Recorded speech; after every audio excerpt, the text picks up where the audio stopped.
Najran থেকে ৬০ জন খ্রিস্টান পাদ্রী বিশ্বনবীর সাথে দেখা করতে এসেছিলেন। তারা যখন দেখা করতে এসেছে, মদিনার বাজারে তারা দাঁড়িয়েছে। ইন দ্য মিন টাইম জোহরের আজানের সময় মসজিদে নববী থেকে আজান হচ্ছে। সুমধুর আজানের ধ্বনি শুনে তারা থমকে দাঁড়িয়েছে। বাজারে দেখতে লাগলো আজান হওয়ার সাথে সাথেই ব্যবসায়ীরা দৌড় মসজিদে। কিন্তু কি আজীব তামাশা, তাদের নাজরান দেশে ব্যবসায়ীরা যেমনি দোকানপাট বন্ধ করে ছুটে, মদিনার মুহাম্মদ সাল্লাল্লাহু আলাইহি ওয়াসাল্লামের উম্মতেরা দোকান বন্ধ করে ছুটে না। দোকান যার দোকান যেরকম ছিল ওইভাবে রেখেই দৌড়। স্বর্ণের দোকানদার স্বর্ণটর্ণ রাইখা নামাজে দৌড়।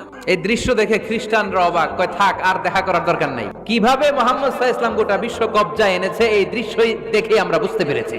তারপরে অনেকে বলল এত দূর থেকে এসেছি, মিটিংটা করে যাই। জোহরের নামাজের পর তাদের দূত যেয়ে বলল খ্রিস্টান পাদ্রী এসেছে ৬০ জন দেখা করতে চায়। বিশ্বনবী বিপাকে পড়ে গেলেন, হায় হায় কই বসতে দিব, আমার তো তাদের মতো রাজপ্রাসাদ নাই।